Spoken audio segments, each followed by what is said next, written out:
ఈరోజు మనం simple snack చేసుకోబోతున్నాం మన ఇంట్లో ఉండే వంకాయలతో.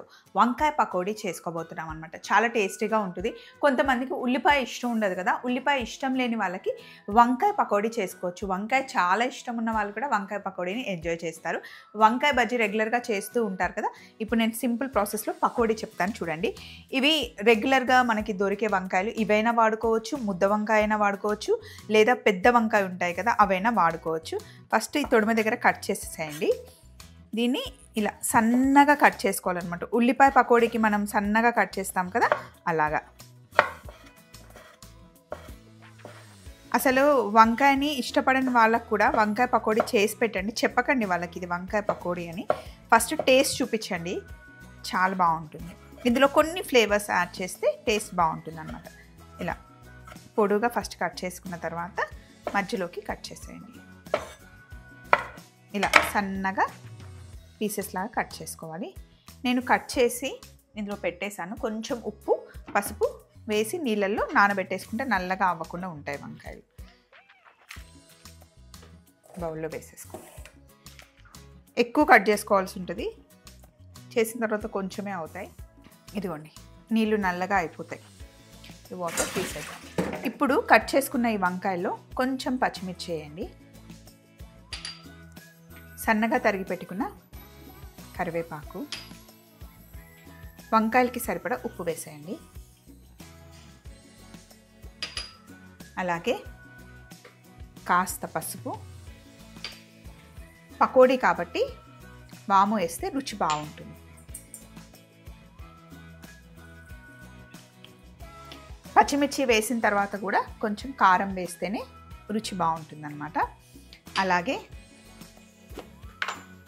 ఇందులో 1 టేబుల్ స్పూన్ ఫుల్గా శనగపిండి వేసేయండి.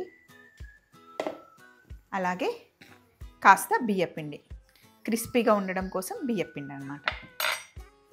వేసి మొత్తం బాగా కలుపుకోవాలి.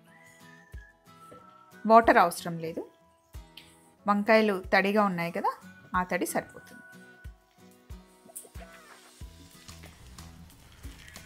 ఇలా మొత్తం అంతా మిక్స్ చేసేసాం కదా.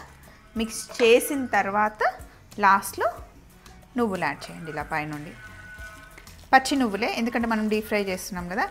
నువ్వులు ఇంకా వంకాయ ఎప్పుడు మంచి కాంబినేషన్ అన్నమాట, బాగుంటుంది. నూనె పొయ్యి మీద పెట్టాను నేను, ఒకసారి చూద్దాం. ఇంకొంచెం వేడవ్వాలి. నూనె వేడెక్కాక తీసుకొని నూనెలో వేసుకోవడమే.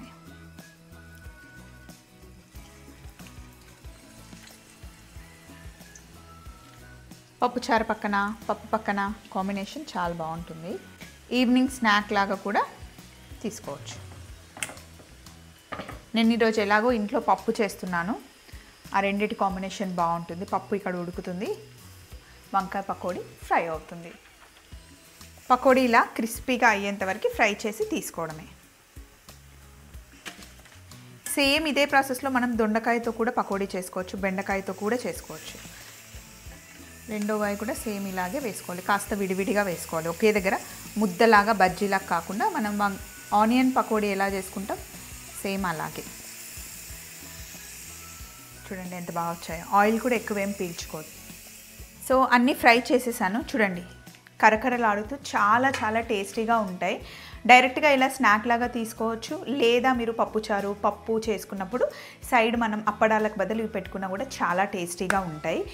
చూడండి, ఇలా అంటుంటే మీకు ఆ కరకర సౌండ్ తెలుస్తుంది కదా. ఆయిల్ కూడా ఎక్కువ ఏం లాగదు, జస్ట్ మనం వంకాయ ఫ్రై చేసుకున్నట్టుగానే ఉంటుందన్నమాట. సింపుల్ వంకాయ పకోడీ రెసిపీ వంకాయ లవర్స్కి చాలా నచ్చుతుంది. ఇందులో మనం నువ్వులు వేసాం కదా, నువ్వులు వేయడం మటుకి మర్చిపోకండి, నువ్వులతో మంచి రుచి వస్తుంది. సో ఈ సింపుల్ రెసిపీ మీకు నచ్చిందని నేను అనుకుంటున్నాను. ఇలాంటి ఇంకా సింపుల్ రెసిపీస్తో మళ్ళీ కలుసుకుందాం మన స్వప్న వైట్ల ఛానల్లో. Take care, bye.